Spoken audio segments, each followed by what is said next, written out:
পরকীয়ায় নারীরা জড়িয়ে কেন পড়ে জানেন? সমাজে একটি ভুল ধারণা প্রচলিত আছে। নারী পরকীয়ায় জড়ালে সেটা নাকি তার চরিত্রের সমস্যা। কিন্তু বাস্তবতা হলো অধিকাংশ ক্ষেত্রে নারীর পরকীয়া শরীর থেকে নয়, শুরু হয় মন থেকে, মানসিক অবহেলা ও একাকিত্ব থেকে।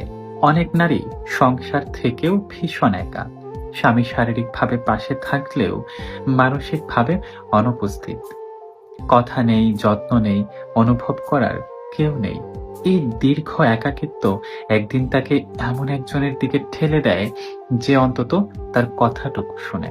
ভালোবাসা ও স্বীকৃতির অভাব।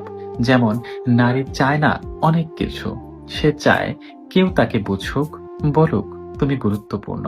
যখন স্বামীর কাছে সে স্বীকৃতি পায় না আর অন্য কেউ একটু প্রশংসা করে, তখন সেই প্রশংসায় হয়ে ওঠে ভয়ঙ্কর মায়া। দাম্পত্য জীবনের একঘেয়েমি, প্রতিদিন একই রুটিন, কোনো আবেগ নেই, কোনো রোমান্স নেই।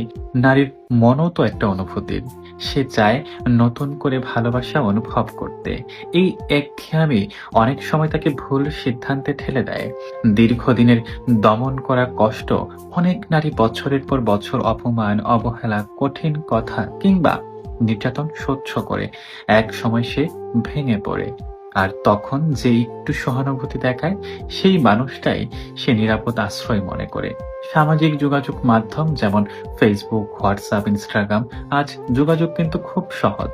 একটা ইনবক্স, তুমি কেমন আছো, এই ছোট্ট কথাগুলো অনেক সময় নারীর দীর্ঘদিনের শূন্যতা পূরণ করে ফেলে। আত্মমূল্যবোধ হারিয়ে ফেলা যখন একজন নারী বারবার শুনতে হয় তাকে, তুমি কিচ্ছু পারো না, তোমার কোনো মূল্য নেই, তখন সে নিজেকে ভুলে যায়। আর কেউ যদি তাকে নতুন করে মূল্যায়ন করে, আশা দেখায়, সে সেখানেই জড়িয়ে পড়ে। কিন্তু সত্যিটা কি, নারীর পরকীয়া খুব কম ক্ষেত্রেই পরিকল্পিত হয়। এটা বেশিরভাগ সময় অবহেলার প্রতিক্রিয়া। ভালোবাসা না পেলে মানুষ মায়া খুঁজে, আর সেই মায়া একদিন পরকীয়ায় রূপ নেয়। এর সমাধান কোথায়? স্ত্রীকে শুধু দায়িত্ব নয়, মানুষ হিসেবে অনুভব করুন। তার কথাগুলো শুনুন, তার অনুভূতিকে গুরুত্ব দিন।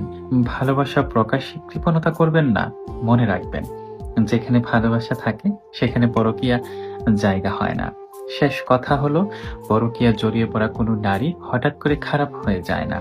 সে ধীরে ধীরে ভেঙে পড়ে, অবহেলা, একাকিত্ব আর না পাওয়ার ভারে। তাই প্রশ্ন হওয়া উচিত, নারী কেন পরকীয়ায় জড়ায়? আমরা তাকে কি দিতে পারিনি? কখনো কি এই প্রশ্নটা করেছেন নিজেকে? ধন্যবাদ।